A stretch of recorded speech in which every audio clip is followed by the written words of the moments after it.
নমস্কার বন্ধুরা, আমি পাপিয়া কিচেন এন্ড লাইফস্টাইল থেকে চলে এসেছি রান্নাঘরে। আজকে ফালাইনা সবজি দিয়ে বানাবো রেসিপি। অনেক সময় মাছ মাংস খেতে খেতে আর ভালো লাগে না, কিন্তু এই রেসিপিটা হলে অনেক দিন পর মাছ মাংস খেতে খেতে যে সময় ভালো লাগে না, এই রেসিপিটা করলে এক থাল ভাত এমনি খাওয়া যায়।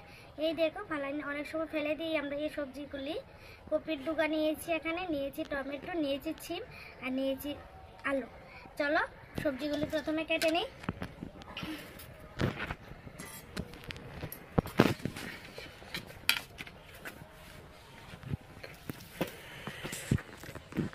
ডুগাটা আমি কিভাবে কাটি দেখো, এভাবে কাটলে ডুগাটা সিদ্ধ হয়ে যায় তাড়াতাড়ি, খেতেও ভালো লাগে।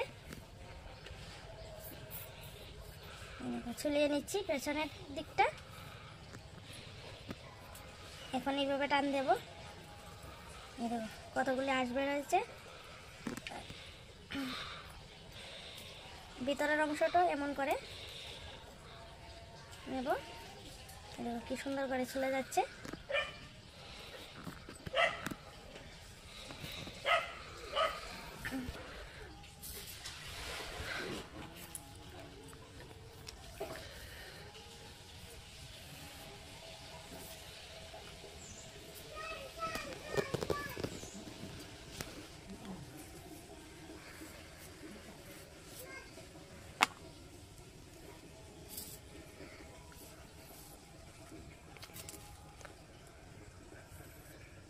এখানে ছিম নিয়েছি আমি, এখন ছিমটা কেটে নেব।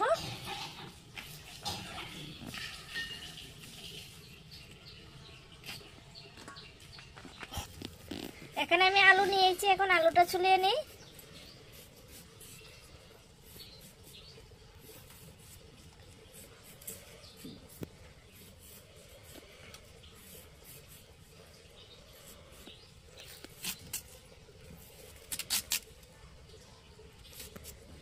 আলুটা এইভাবে কেটে দিচ্ছি। নিয়েছি আমি এখানে টমেটো, টমেটোটা কেটে নিই, একসঙ্গে দিয়ে দেব। দিয়ে দিচ্ছি জল, জল দিয়ে ভালো করে ধুয়ে নেব।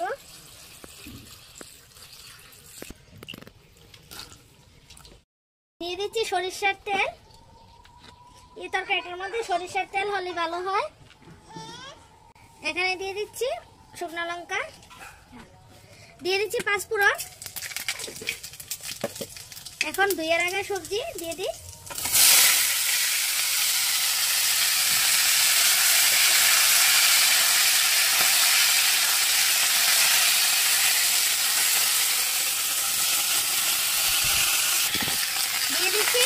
দিয়ে দিচ্ছি হাফ চামচ লবণ। লবণটা দিলে তাড়াতাড়ি সিদ্ধ হয়ে যাবে সবজিগুলো।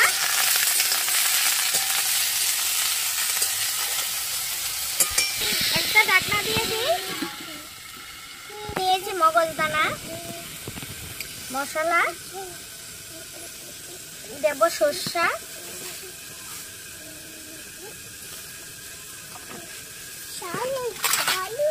আর 4টা কাঁচা লঙ্কা। এতটুকুই মশলা দেবো, আর কিছু দেবো না। বা কাঁচা লঙ্কাটা বেটেও দিতে পারো বা চিড়েও দিতে পারো, তোমাদের মর্জি মাপি। এখন বেটে নিই।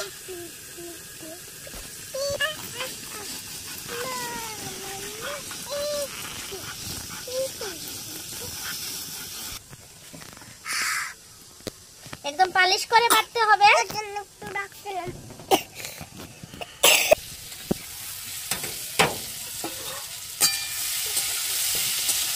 এই দেখো হালকা একটু লাল হয়ে গেছে।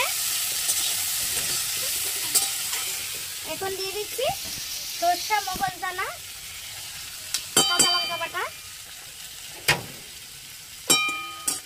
হালকা একটু জল,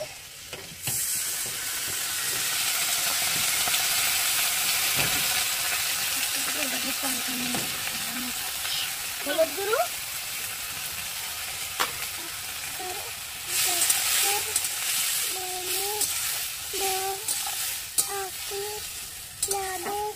হালকা একটু চিনি, দিয়ে দিচ্ছি 1 চামচ ঘি।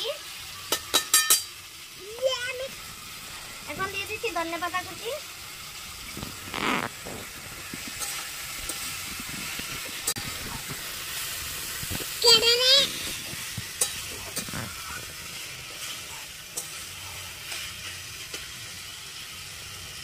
হয়েছে তরকারিটা, আর কালারটাও কেমন হয়েছে, একদম সাদা সাদা মশলা ছাড়া তরকারিটা করেছি আমি। নামিয়ে নেই।